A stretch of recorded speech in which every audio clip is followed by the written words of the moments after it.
नमस्कार दोस्तों, मैं जोशीला सत्यप्रकाश आरबीएस क्लासेस दी परीक्षा गुरु में हार्दिक स्वागत करता हूं।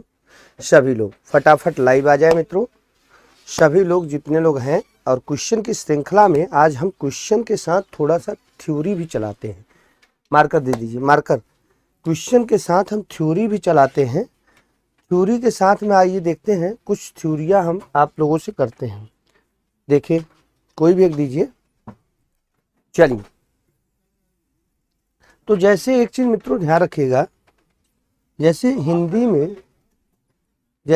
में कोई एक दे दो भाई। हिंदी में जैसे एक चीज है,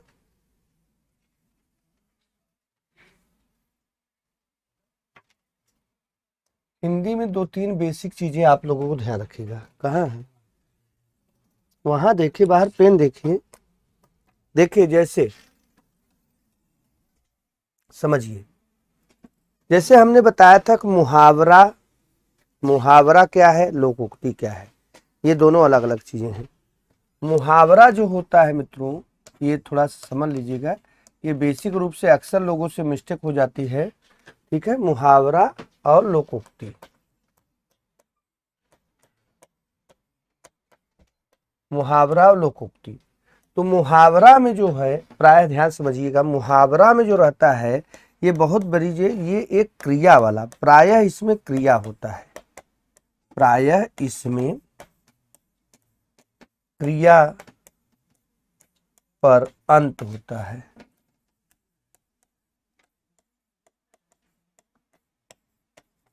पहला कंडीशन, इसमें ऐसा नहीं, इसमें ऐसा नहीं। ठीक है, इसमें ऐसा नहीं होता। मुहावरा एक क्या है मित्रों, ध्यान रखिएगा, मुहावरा ये वाक्य का अंश है, एक वाक्यांश है, एक वाक्यांश है। मुहावरा एक वाक्यांश है, जबकि लोकोक्ति एक वाक्य होती है, एक पूर्ण वाक्य होती है। याद रखिएगा, सबसे जरूरी तो ये दोनों का अंतर है। ये एक वाक्यांश है, ये एक वाक्य है। ठीक है, मुहावरे लोकोक्ति में समझिए मित्रों, ये बेसिक रूप से होते हैं। यह क्या होता है, यह चली आती हुई परंपरा, चली आती हुई परंपरा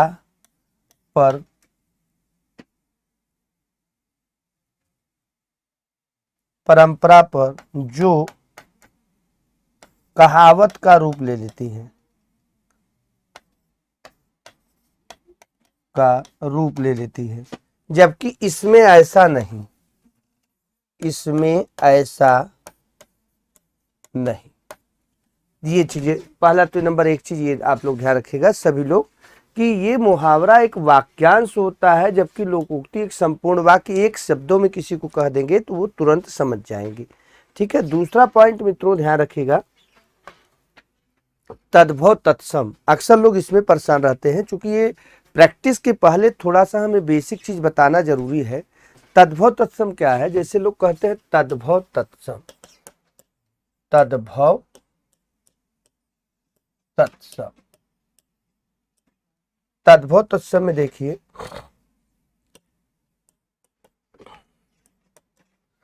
तद्भव तद्भव और देशज में, सॉरी तत्सम में नहीं, देशज में अंतर। तद्भव और देशज में अंतर। क्या अंतर होता है? देशज क्या है और क्या तद्भव है? देखिए मित्रों, इसके स्रोत का पता होता है, इसकी स्रोत का पता रहता है। ठीक, अर्थात संस्कृत के बिगड़े रूप जो होते हैं वो तद्भव होते हैं। पाली के जो बिगड़े रूप हो वह भी तद्भव हो सकते हैं, पाली प्राकृत। मेन है इसके स्रोत का पता होता है, जबकि देशज में मित्रों ध्यान रखिएगा, देशज में इसके इसके स्रोत का पता नहीं रहता है, इसके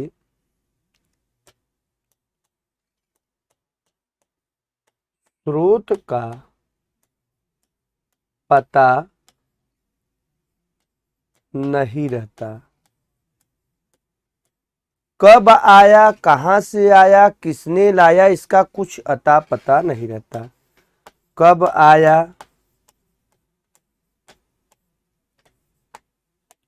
कहां से आया,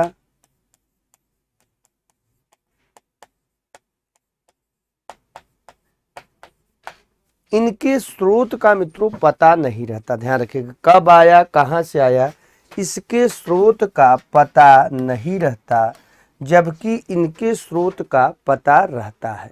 सभी लोग ध्यान रखिएगा, इसके स्रोत का पता नहीं रहता, इसके स्रोत का पता रहता है। तद्भव तत्सम। दूसरा एक बेसिक चीज जानकारी यह भी बता दें, आपको बताते चले कि यदि विलोम, विलोम में जानकारी देख लीजिए, विलोम में कि विलोम यदि पहला शब्द तद्भव है, अगर तद्भव है, विलोम तद्भव शब्द है, तो इसका विलोम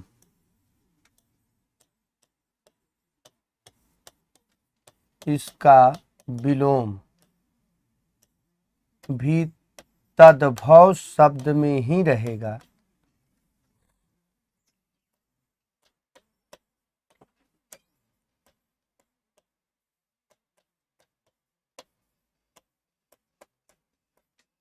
ही रहेगा, ध्यान रखिएगा।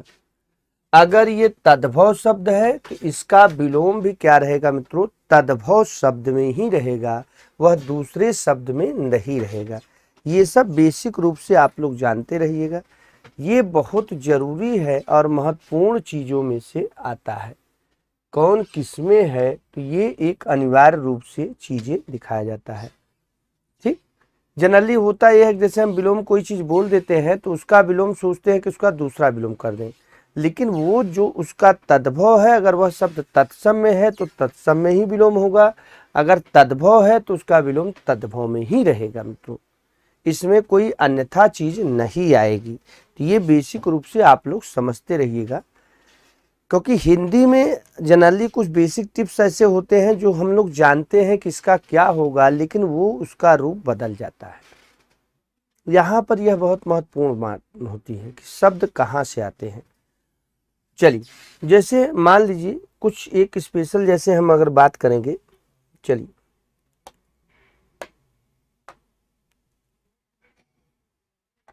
जैसे आप लोग देखिएगा, सॉरी,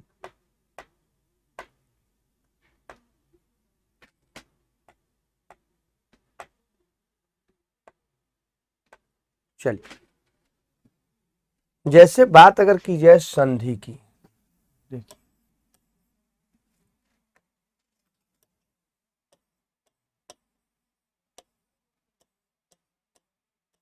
ये एक विशेष सूचना के तहत आपको बताया जा रहा है क्लासेस में कि कौन किसके रूप में क्या क्या चीजें होती हैं।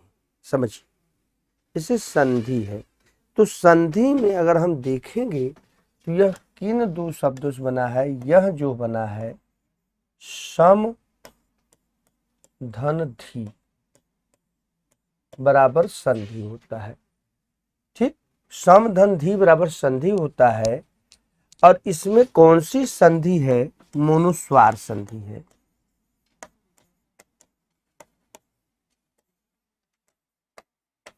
ये किस संधि का नियम है, ये व्यंजन संधि का नियम है, व्यंजन संधि में ये आता है।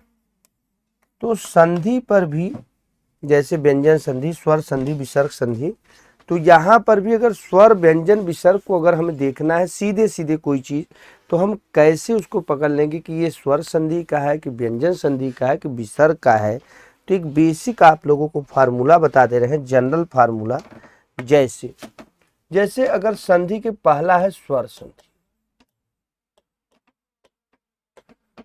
स्वर संधि, अब इसकी पहचान ये है मित्रों, सभी लोग समझिएगा, इसकी पहचान ये है कि जब भी ये आएगा तो ये स्वर और प्लस स्वर में ही रहेगा। ऐसा नहीं है कि दूसरी तरफ व्यंजन हो जाए, एक तरफ स्वर हो जाए। जब भी इसमें संधि में आएगा, जोड़ होगा या जो भी होगा, तो दोनों तरफ स्वर ही आएंगे। जैसे अगर हमने कहा देवालय, हमने कहा देवालय, तो देखिए यहां पर बनेगा, मान लीजिए कोई भी शब्द ले लीजिए, लघोर में ले लीजिए, हमने लिया लघोर में, तो यहां पर देखेंगे मित्रों ये जो बनेगा, ये इधर बनेगा लघु और इधर बनेगा ऊर में, लघुर, दीर्घ संधि है। अब यहाँ पर हम देखेंगे स्वरों को पड़तालेंगे, तो यहाँ पर छोटा ऊ और यहाँ पर बड़ा ऊ, और दोनों मिलके बड़ा ऊ को आदेश करते हैं। किसको? को बड़ा ऊ को आदेश करेंगे। अर्थात इधर भी स्वर है और इधर भी स्वर है, ये स्वर संधि में आएगा। अगर कोई आपसे कह दे कि भैया ये बताइए निरोग किस में आएगा, तो आप बता देंगे, जैसे निरोग अगर कोई आपसे कह दे कि स्वर है कि व्यंजन है, तो ये बनेगा निह प्लस रोग। अब यहाँ पर आप देखेंगे कि दोनों तरफ स्वर नहीं है, यहाँ पर ये विसर्ग आ गया। क्या आ गया? तो विसर्ग गया, तो आप आँख मूंद के बोल सकते हैं कि भैया ये स्वर संधि में नहीं जाएगा, ये किस संधि में रहेगा? ये विसर्ग संधि में रहेगा। ये चीज़ें आप लोग सभी लोग ध्यान रखिएगा। कभी भी ये चीज़ अगर हम बोलेंगे तो उसको कैसे बोलेंगे, किस हिसाब से बोलेंगे, इसमें हम बता सकते हैं, कर सकते हैं। ये चीज़ आप लोग ध्यान रखिएगा।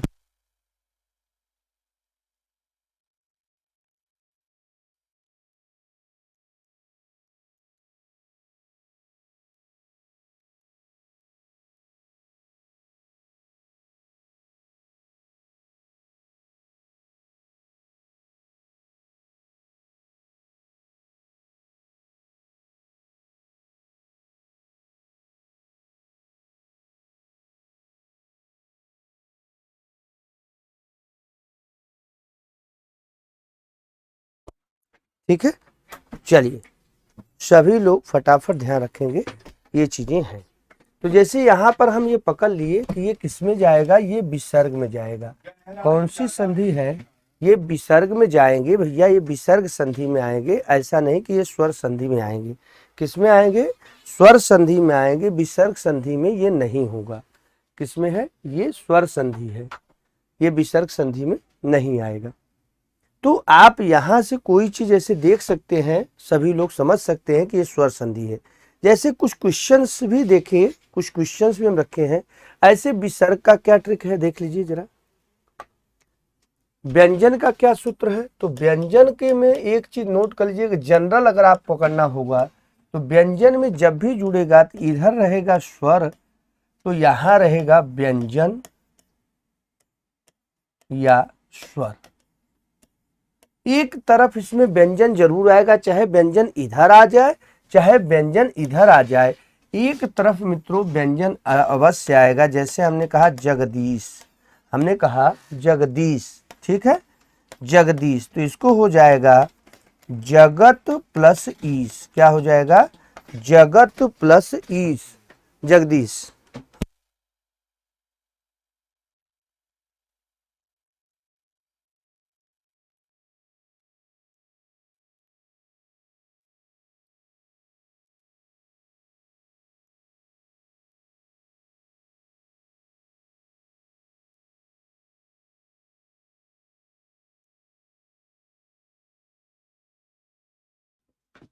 देखिए ईश तो हमने कहा था, ईश तो है, ठीक है, उसको ईश तो इसमें है, ठीक है, ये इसमें ध्यान रखेगा। तो यहाँ देखिए जब हम तोड़ते हैं, यहाँ मिलता होता है जगत प्लस ईश। तो यहाँ जो त है मित्रों ये व्यंजन है। त क्या है? व्यंजन है। तो इस तरीके से इसमें त को व्यंजन किया गया है, ठीक है, सभी लोग ध्यान रखिएगा, त इसमें व्यंजन है। चलिए अगले पे चलते हैं। अब कुछ क्वेश्चनों को हम लोग देख लेते हैं। कुछ क्वेश्चन है जैसे पूछने योग्य, समझिए क्वेश्चन है पूछने योग्य। आइए शब्द है, देखिएगा, कह रहा है पूछने योग्य के लिए एक शब्द क्या होगा? पृष्ठ, द्विभाषी, पृष्ठक, पृष्ठम। पूछने योग्य एक शब्द क्या होगा? सभी लोग फटाफट इसका आंसर देंगे। पूछने योग्य के लिए क्या एक शब्द होगा? चलिए सभी लोग फटाफट आंसर देंगे। पूछने योग्य के लिए क्या शब्द होगा? चलिए भाई, जितने लोग हैं सभी लोग बताएंगे कि इसमें राइट आंसर क्या होगा।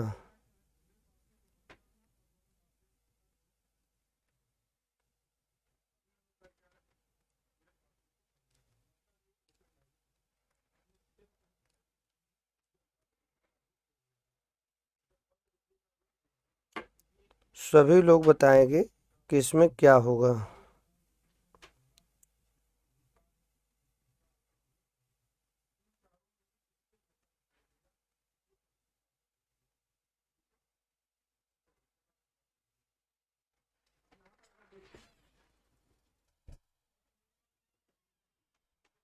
सभी लोग बताएंगे तो इसमें देखिएगा, इसमें राइट आंसर क्या होगा। ये तो होगा नहीं, द्विभाषी होगा नहीं, पृष्ठ होगा नहीं, पृष्ठभ। राइट आंसर क्या होगा मित्रों? पृष्ठभ्य होगा। करेक्ट आंसर इसमें पृष्ठभ्य होगा। ठीक, पृष्ठभ्य is the right answer. D वाले सभी सही हैं। D is the right answer. देखिए पूछने अगले क्वेश्चन पे हम लोग चलते हैं।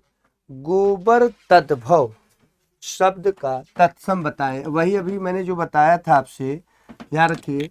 यहाँ गोबर है तो गोबर तद्भव है, तो तद्भव शब्द का कह रहा है तत्सम क्या होगा? गोबर, गोय, गोबम। तो गोबम तो हो नहीं सकता मित्रों, गोबम नहीं हो सकता, गोय नहीं हो सकता। यहाँ त है, यहाँ य है, तो गोमय। गो का जो मय है उसे गोमय कहते हैं। तो इसमें राइट आंसर क्या आंसर होगा? सी। देखिए आप लोग सभी लोग समझिए मित्रों, जितना इन सब छोटे प्रश्नों का अगर हम थोड़ा सा भी इग्नोर करेंगे, इसको हटाएंगे कि ऐसे ही हो जाएगा, तो वही प्रश्न हमें ले डूबता है। हर एक प्रश्नों पर हमारी पैनी निगाह होनी चाहिए, हर वो एक प्रश्न हमारा न छूटे न गलत हो। इसलिए इसका राइट आंसर क्या हो जाएगा? सी विल बी करेक्ट आंसर। अपना हाथ जगन्नाथ, बहुत अच्छा मुहावरा है। लोग कहते हैं अपना हाथ जगन्नाथ। तो अपना हाथ जगन्नाथ मुहावरे का शाब्दिक अर्थ क्या होगा? अपना हाथ होना, ए। बी में अपना हाथ सबका हाथ, अपने आप पर विश्वास, या अपने नाम पर अडिग। अपना हाथ जगन्नाथ क्या होगा भाई? अपना हाथ जगन्नाथ, इसमें देखिए क्या होगा। सभी लोग फटाफट बताएंगे, जितने लोग हैं सभी लोग फटाफट बताएंगे। अपना हाथ जगन्नाथ, सभी लोग बताएंगे।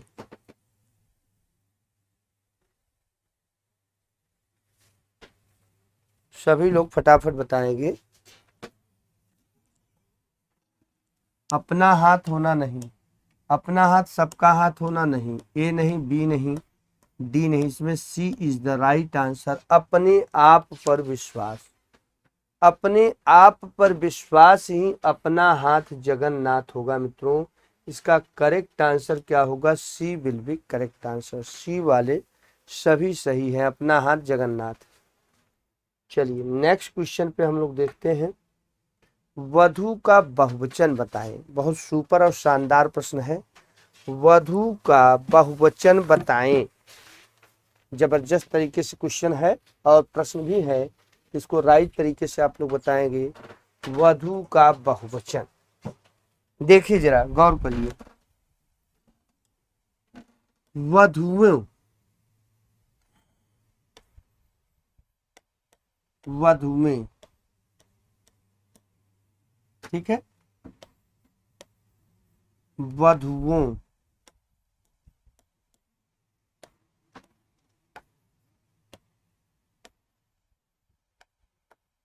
वधुओं, यहाँ समझिए, जरा गौर करने वाली बात है। वधु तो होगा नहीं, वधु का बहुवचन वधु नहीं होगा। वधुएं प्रयोग में होता है मित्रों, लेकिन वधु नहीं यूज होता। यहाँ प्रयोग की बात करेगी तो आप लोग सभी लोग ध्यान रखिएगा, वासुदेव नंदन की किताब अगर होगी तो वासुदेव नंदन में वचन में देखिएगा ज्यादातर लोग मारते हैं वधुएं कि वधुएं होगा, वधुएं नहीं होगा। वासुदेव नंदन की किताब में देखिएगा वधुओं का आगमन हो रहा है। इसमें डी वाला आंसर सही है। क्यों सही है ध्यान रखिएगा, एक चीज नोट कर लीजिए सभी लोग, D will be correct answer, क्योंकि यहाँ पर ये जो मात्रा है यह भी बदल जाती है।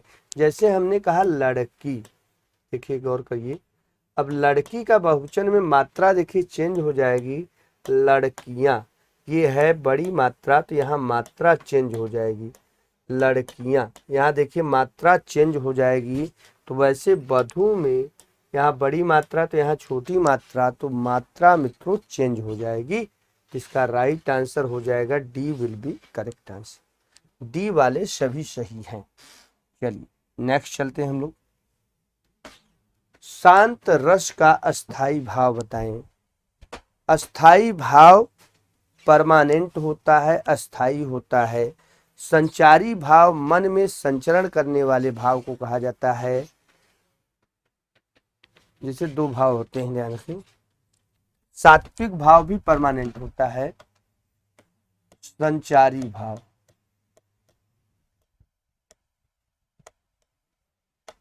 संचारी भाव मतलब होता है मन में संचरण करने वाले भाव।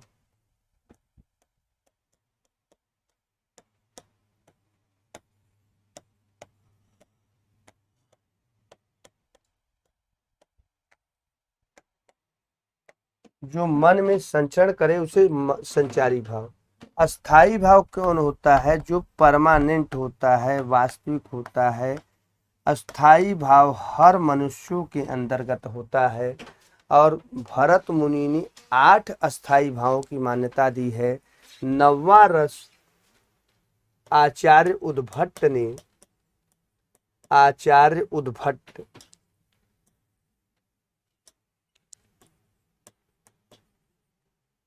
उद्भट उद्भट ने 9वां रस की स्थापना की, जिसको भरत मुनि ने मान्यता नहीं दिया, शांत रस।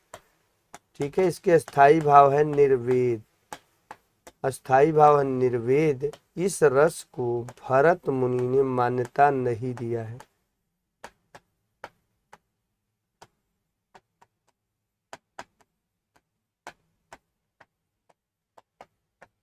मान्यता नहीं दिया। ठीक है, इस रस को भरत मुनि ने मान्यता नहीं दिया, तो इसका राइट आंसर सी होगा। आचार्य उद्भट के अनुसार अस्थाई भावों की संख्या अगर कोई पूछे कि अस्थाई भावों की संख्या कितनी है, अस्थाई भावों की अगर आपसे कोई संख्या पूछे, सभी लोग ध्यान रखिएगा, तो अस्थाई भावों की संख्या 9 होगी मित्रों। शांत रस जो 9वां रस है उसका अस्थाई भाव निर्वेद है। भरत मुनि ने इसको मान्यता नहीं दिया था, लेकिन इसका स्थायी भाव जो है वो शांत रस, अस्थाई भाव निर्वेद, यह 9वां रस के रूप में स्थापित है। इसमें सी विल बी करेक्ट आंसर। अगला है वीर रस के प्रकार बताइए। वीर रस कितने प्रकार के होते हैं, फटाफट जितने लोग हैं सभी लोग बताएंगे। वीर रस के प्रकार, वीर रस के प्रकार सभी लोग फटाफट बताएंगे।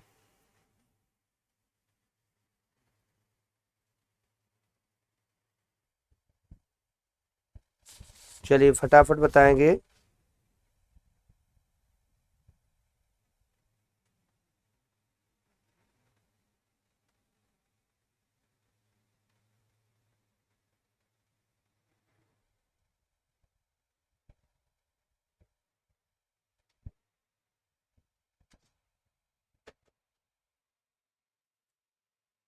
वीर रस का स्थायी भाव और वीर रस के प्रकार।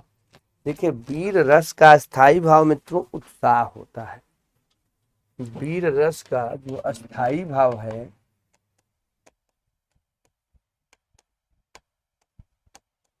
उत्साह होता है। प्रकार इसके 4 होते हैं, दयावीर, दानवीर, धर्मवीर। 4 प्रकार से ये इसमें माना जाता है। युद्धवीर कौन कौन होते हैं देख लीजिए, दयावीर, दानवीर, धर्मवीर। ठीक है,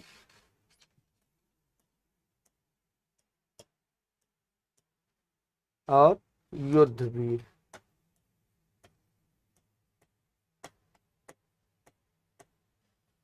ठीक, इसके प्रकार मित्रों चार होते हैं, इसके प्रकार चार होते हैं। दानवीर, धर्मवीर, दयावीर, इसके प्रकार चार माने गए हैं। ठीक है, अस्थाई भाव इसके प्रकार चार होते हैं। इसकी राइट आंसर चार हो जाएगा। शुद्ध वर्तनी बताएं, शुद्ध वर्तनी बताएं। तो आप सभी लोग बताएंगे शुद्ध वर्तनी क्या होगा। व्यापित, विधिवत, प्रेयसी, शुंड। इसमें कौन सा वर्तनी शुद्ध है? सभी लोग बताएंगे कौन सी वर्तनी इसमें शुद्ध है। सभी लोग बताएंगे, सभी लोग बताएंगे इसमें कौन सी वर्तनी शुद्ध है। चलिए सभी लोग फटाफट आंसर देंगे। प्रेयसी शुद्ध है।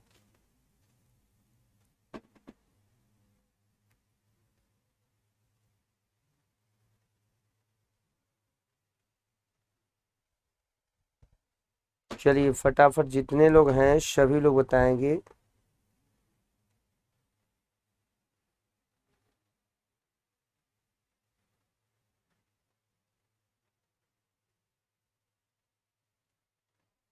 चलिए भाई सभी लोग फटाफट बताएंगे।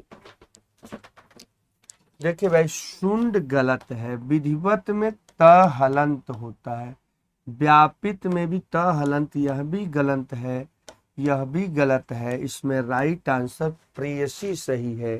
सी वाले सभी सही हैं। जितने लोगों का आंसर सी है सभी का शानदार आंसर है मित्रों। C will be correct answer, प्रेयसी इज द राइट आंसर। चलिए नेक्स्ट चलते हैं। अम्ब किसका पर्यायवाची है? अम्ब किसका पर्यायवाची है? फटाफट आंसर देंगे। जितने लोग हैं सभी लोग बताएंगे अम्ब किसका पर्यायवाची है। अम्ब किसका पर्यायवाची है? फटाफट आंसर देंगे। अम्ब किसका पर्यायवाची है?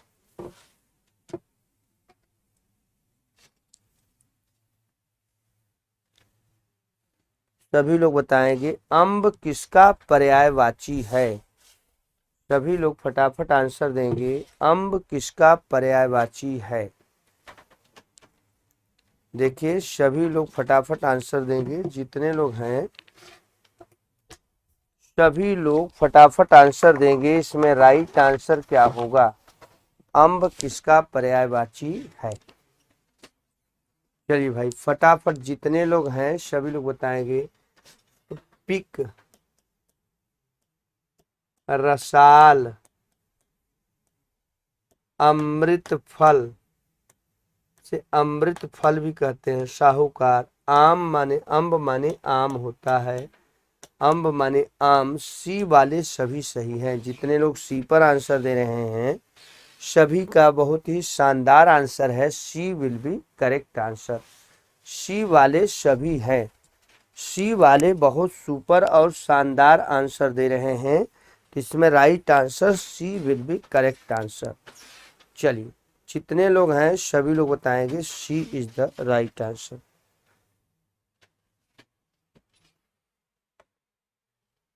शुद्ध वाक्य, दोनों में एक होड़ सा लगा है, प्याज कड़वी होती है, मेरे जेब में एक पैसा भी नहीं, पढ़ने में देर लगना स्वाभाविक है। शुद्ध वाक्य बताएं, शुद्ध वाक्य बताएं।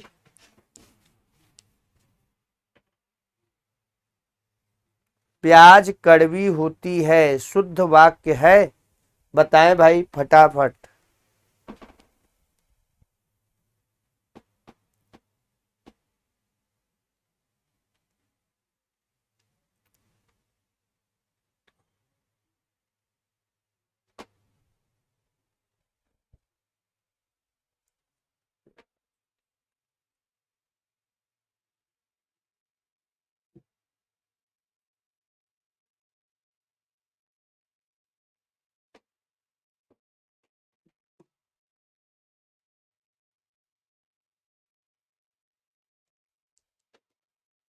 सभी लोग बताएंगे। देखिए, प्याज कड़वी होती है, मेरे जेब में एक पैसा भी नहीं है, पढ़ने में देर लगना स्वाभाविक है। पढ़ने में देर लगना स्वाभाविक है, मेरे जेब में, मेरे तेरे नहीं होगा भैया, दोनों में एक होड़ सी लगा है, होड़ सा लगा है, यह भी नहीं है। इसमें राइट आंसर पढ़ने में देर लगना स्वाभाविक है। पढ़ाई में देर लगना स्वाभाविक है। पढ़ने में जब हम कोई चीज पढ़ते हैं इसमें देर लगना स्वाभाविक है। ठीक है, पढ़ाई में देर लगना स्वाभाविक है, पढ़ने में हमें देर लगना स्वाभाविक है। दोनों में एक होड़ सा लगा है, होड़ लगा है, यहाँ सा नहीं। प्याज कड़वी होती है, मेरे जेब में एक पैसा भी नहीं है। ठीक है, जेब में एक पैसा भी नहीं है। इसमें राइट आंसर क्या होगा? इसमें राइट आंसर डी एकदम सही होगा। डी वाले सभी सही हैं। अगला आंसर दीजिए। पावन में संधि विच्छेद बताएं। सभी लोग पावन का संधि विच्छेद बताएं भाई, जितने लोग हैं। पावन का संधि विच्छेद, देखिए हम यहाँ पर इसको तोड़ेंगे। पावन, यदि यह व दोनों बीच में हो,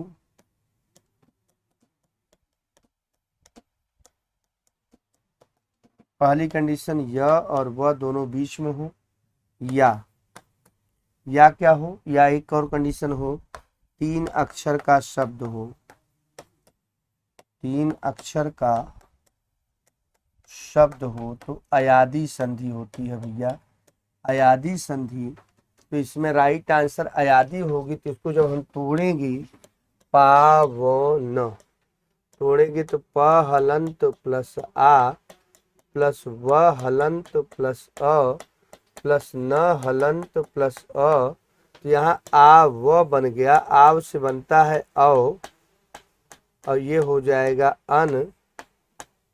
यहाँ पर अन हो जाएगा, प हलंत प्लस अन, ये इसके ऊपर चढ़ जाएगा, बन जाएगा पौ प्लस अन बराबर पावन। पौ प्लस अन बराबर पावन। इसमें राइट आंसर क्या होगा? डी वाले सभी सही है। D is the right answer. D वाले मित्रों सभी सही हैं। जितने लोग डी पर हैं सभी का आंसर सही है। सभी लोग ध्यान रखिएगा, इसमें डी वाले सभी सही हैं। चलिए नेक्स्ट चलते हैं। हरफन मौला, हरफन मौला में कौन सा समास होगा? हरफन मौला में कौन सा समास होगा? सभी लोग बताएंगे। कर्मधारय, बहुव्रीहि, तत्पुरुष, अव्ययी। हर फन में जो मौला हो, हरफन मौला, हरफन मौला में कौन सा शब्द होगा? फटाफट आंसर दीजिए। सभी लोग फटाफट आंसर करेंगे। हरफन मौला में कौन सा संधि विच्छेद होगा? फटाफट आंसर करिए।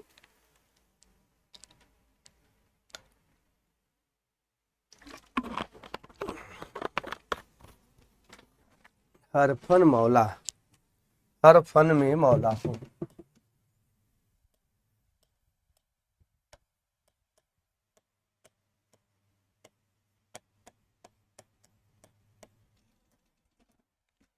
तत्पुरुष समास होगा मित्रों। हर फन में मौला हो। इसमें राइट आंसर क्या होगा? तत्पुरुष होगा। सी विल बी करेक्ट आंसर। में पै पर अधिकरण तत्पुरुष किस में आता है? अधिकरण तत्पुरुष में आता है। अधिकरण तत्पुरुष। चलिए नेक्स्ट क्वेश्चन। सन्मार्ग में कौन सा समास है? सन्मार्ग में कौन सा समास है? ऑप्शन है कर्मधारय, बहुव्रीहि, तत्पुरुष या अव्ययी। सन्मार्ग में कौन सा समास है? बताएं भाई, आप लोग बताइए। सन्मार्ग में कौन सा समास है? देखिए ये बनेगा सत धन मार्ग, सन्मार्ग। तो सत माने हो जाएगा अच्छा, विशेषण है और प्लस मार्ग जो हो जाएगा वो विशेष्य है। तो अच्छा विशेषण प्लस विशेष्य का सूत्र किसमें लगता है दोस्तों? सत माने होता है अच्छा, अच्छा मार्ग जो हो उसे कहते हैं सन्मार्ग। सत धन मार्ग बराबर सन्मार्ग होगा, अच्छा मार्ग। विशेषण प्लस विशेष, ये आदमी सूत्र किसमें लगाया जाता है? ये कर्मधारय में लगाया जाता है। इसमें राइट आंसर कौन सा हो जाएगा दोस्तों? ए विल बी करेक्ट आंसर। ए वाले सभी सही हैं। सन धन मार्ग बराबर सन्मार्ग होगा, सच्चा मार्ग सन्मार्ग। ठीक, ए विल बी करेक्ट आंसर। चलिए नेक्स्ट चलते हैं हम लोग। मेला में कौन सा प्रत्यय है? बहुत अच्छा, इस सुपर प्रश्न है, अच्छा प्रश्न है। मेला में कौन सा प्रत्यय है? मेला में कौन सा प्रत्यय है? मेला में कौन सा प्रत्यय है? मेला में कौन सा प्रत्यय है?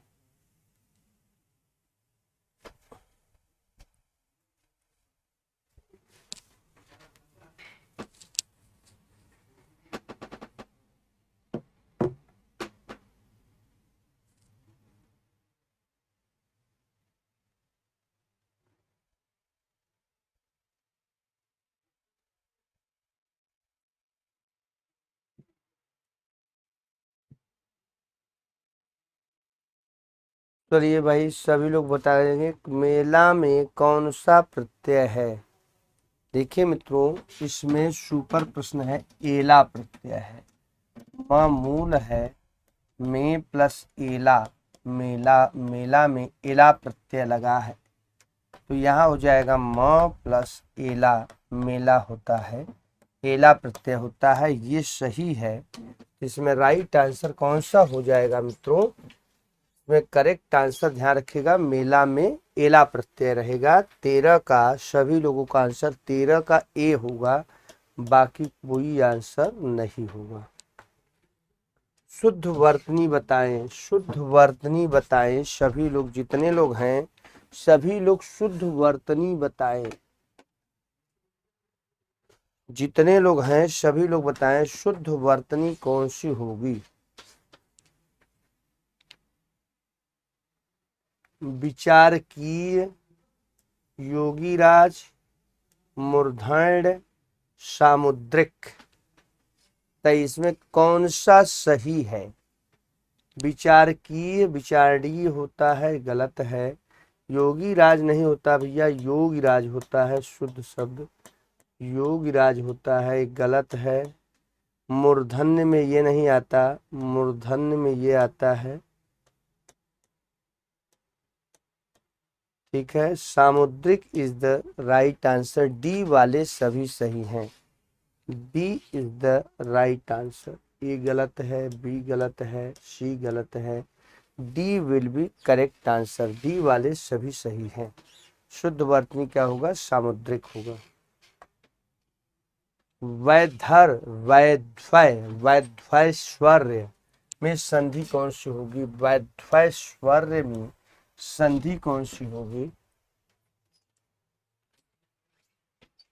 गुण संधि, वृद्धि संधि, यण संधि, अयादि संधि, कौन सी संधि होगी? सभी लोग फटाफट बताएंगे, जितने लोग हैं सभी लोग फटाफट बताएंगे कौन सी संधि है। सभी लोग फटाफट बताएंगे इसमें कौन सी संधि है, ठीक है, कौन सी संधि।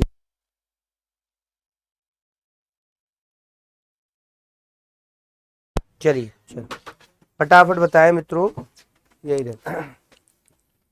देखिए भाई यहाँ पर जब हम तोड़ेंगे या व र ल के पहले यदि आधाक्षर मिलेगा, यहाँ पर देखिए यहाँ पर क्या आया है, यहाँ ऊ आया है अथवा बड़ा ऊ आएगा, इसमें जगह देखिए वैध्वय, वैध्वय। चलिए यहाँ पर हम क्या लगाएंगे भाई, सभी लोग देखिएगा, यहाँ ऊ लगेगा अथवा बड़ा ऊ लगेगा, किसमें? इसमें तो शब्द बनेगा वधु। क्या बनेगा? वधु, बड़ा शब्द। और प्लस इसके बाद इसको तोड़ेंगे तो ये होगा व हलंत प्लस कौन सी मात्रा लगी है? अय लगी है। व हलंत प्लस अय देखिएगा ये बनेगा तो यहाँ पर होगा ऐश्वर्य। वधु प्लस ऐश्वर्य बराबर वध्वैश्वर्य। तो यहाँ पर देखेंगे य र ल व के पहले आधा संधि अर्थात ये कौन सा सही होगा मित्रों? यड़ संधि होगा। य र ल व के पहले यदि आधा अक्षर दिख जाए तो सबसे पहले हम किस पर विचार करेंगे? यड़ संधि पर विचार करेंगे। तो य र व ल के पहले यदि आधा अक्षर मिले तो उसमें यड़ संधि होगी। यड़ वाले सभी सही हैं। इसमें वृद्धि का थोड़ा बहुत डाइट था क्योंकि डबल चुंडी जहाँ लगती है, प्रायः जिस शब्द में डबल मात्रा लग जाए वहाँ वृद्धि होती है। वहाँ कौन सी संधि होती है मित्रों? वृद्धि होती है। जैसे हम लोग कह देते हैं एकाएक, एकाएक, ठीक है। हम लोग कहते हैं माहेश्वर्य, माहेश्वर्य, माहेश्वर्य, ये सब हम लोग बोलते हैं।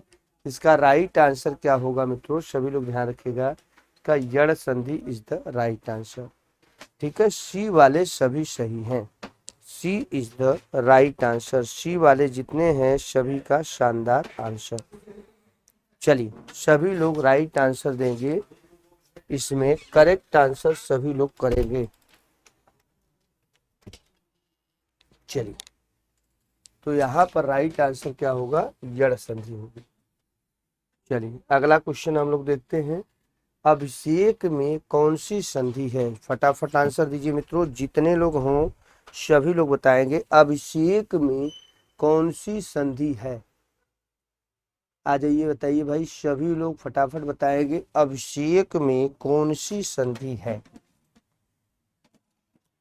देखिए यहाँ पर अभिषेक है, ये बनेगा अभि प्लस शेक बराबर अभिषेक। अभिधन शेक बराबर प्लस शेक। यहाँ पर छोटी ई है, इधर अगर से है ये श किसको आदेश कर देता है? इस श को आदेश कर देता है। तो अब शेक कौन सी संधि होगी? व्यंजन संधि होगी बेटा, स्वर संधि नहीं है, विसर्ग संधि नहीं है, ये संधि होगी। जैसे इसी से रिलेटेड एक शब्द है सुषमा। देखिएगा सुषमा में कौन सी संधि होगी? इसमें सुषमा में कौन सी संधि होगी मित्रों? सुधन समा, सुधन समा, सुंदर समा बांधने वाली स्त्री को सुषमा कहते हैं। इसी नियम से बनेगा सुधन समा बराबर सुषमा। सुंदर समा बांधने वाली स्त्री को सुषमा कहते हैं। अभिधन शेक बराबर अभिषेक। इसमें राइट आंसर व्यंजन संधि होगा। तो इस तरीके से आप सभी लोगों का जबरदस्त प्रयास रहा, अच्छा प्रयास रहा। मिलते हैं मित्रों एक नेक्स्ट क्लास में एक बेहतर उम्मीद और बेहतर एनर्जी के साथ। तब तक के लिए हमें विदा दीजिए और आप लोग सभी लोग ईमानदारी से लगे रहिए। ठीक है, चलिए तो एक नए जोश, नए उमंग के साथ, एक नए कर्तव्यों के साथ आपसे फिर रूबरू होंगे। तो आप लोग कहिए भैया जय हिंद करो। हिंदी को राजभाषा बनाने के लिए हमारा यही नारा है, राष्ट्रभाषा बनाने के लिए। राजभाषा तो है ही, तो जय हिंद करो, जय हिंदी करो, विजय हिंदी करो मित्रों। जिंदाबाद हिंदी भैया। जय हिंद, जय भारत। नमस्कार भैया।